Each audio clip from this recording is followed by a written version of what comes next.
Hello and welcome to The Pink Underside, Women, Men and Hereditary Cancer, a podcast by Dr. Sharlene Hesse-Biber. In this episode, Dr. Hesse-Biber talks to me, Chris Garrington, about the differences between men and women who test positive for the BRCA gene mutation.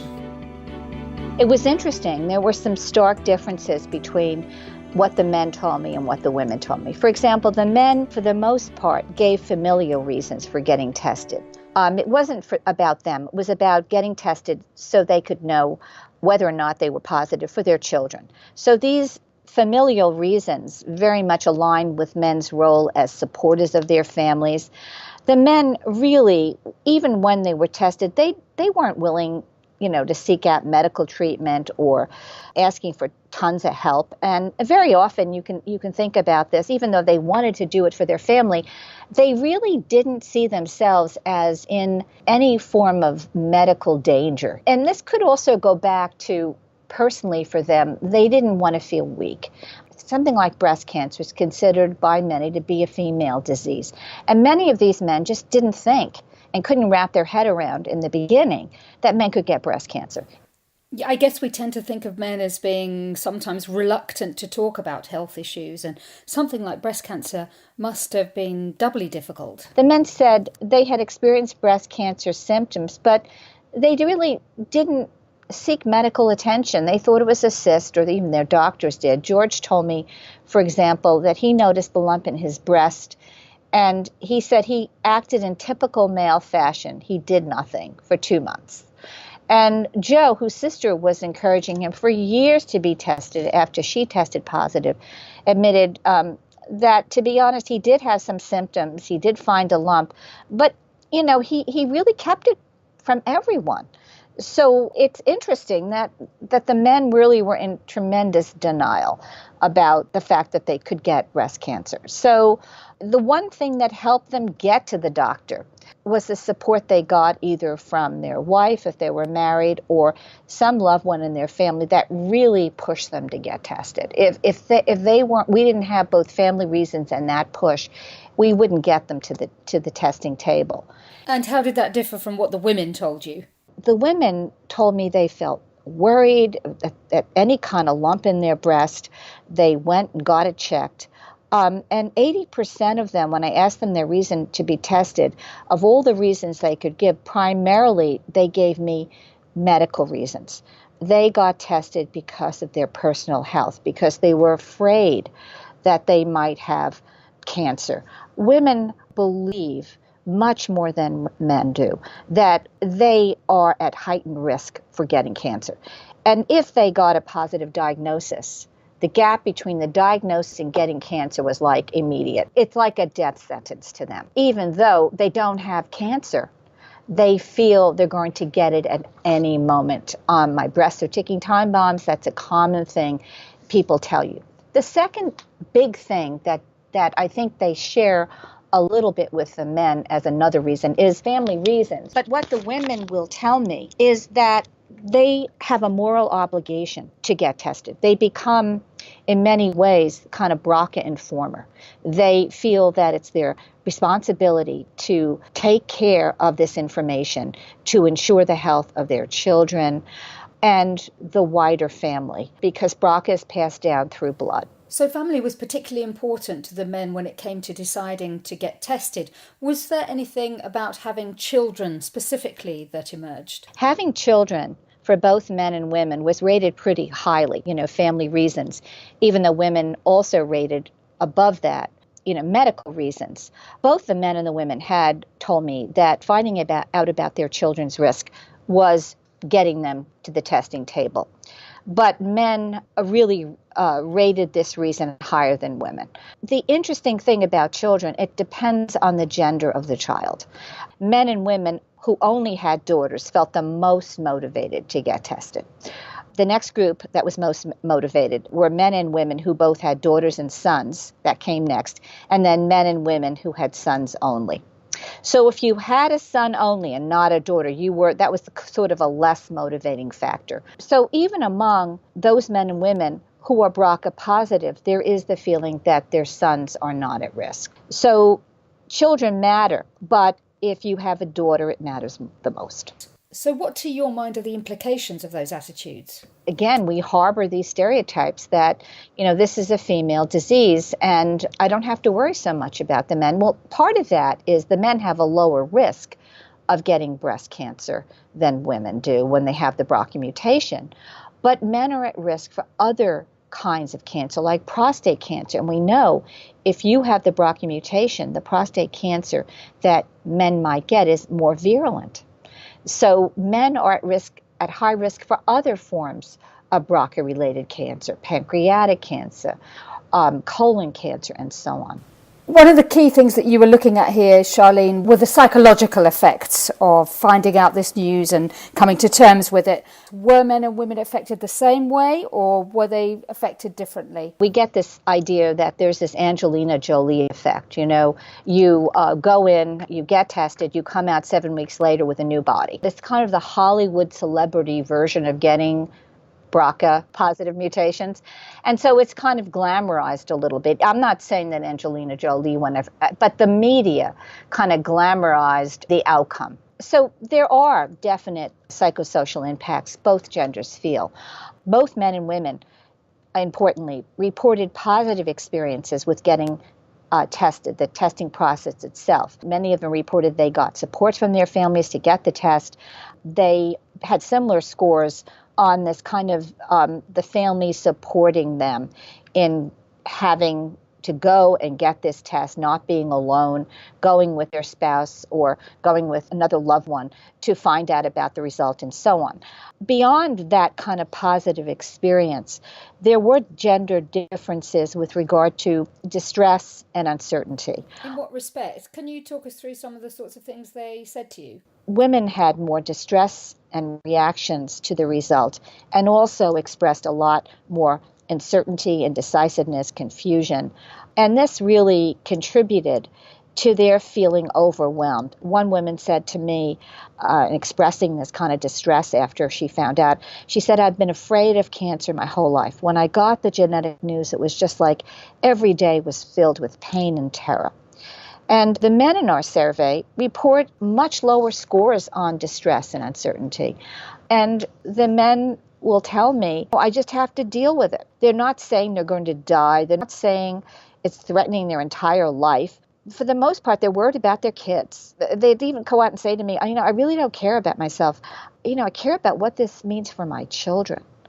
So they don't express the kinds of high levels of concern about what's happened. And I thought that was quite interesting. And the same on the other self-concept scale. There's more feelings of stigma that women feel, vulnerability, and the men don't express this as much. So what is on the men's minds? One guy said to me, there are a lot of guys out there that have it and they just don't want to talk about it because they're embarrassed. It's amazing to me that the lead singer of the band Kiss is a breast cancer survivor. And so when somebody actually reported a story and they said to him, "Why didn't you ever talk about it?" He said, "Oh, I was embarrassed to talk about it." Okay, he said, you get on stage, you put on all the cakes of makeup, you dress like an idiot, you're in a rock band, you're afraid, you're embarrassed to say you have an illness. Give me a break, get over it. What can I tell you? It's no big deal. And every time I'm listening to one of the men, and I'm not saying that other men don't say they're worried, because in the last podcast we did, there are differences in men's reaction. We know between the younger men and the older men. And don't forget, a lot of these men in the study are slightly older men. And some of them are already in the 60s and 70s. And they're going, I had a long life. And the younger men that are not married are worried, a little bit like the women. But it's those men that are kind of middle-aged, that have kids, they're thinking, their primary thing is focused on their families. So what about after testing positive and the decisions that men and women made about what to do next, what steps to take next? What were the differences or the similarities there?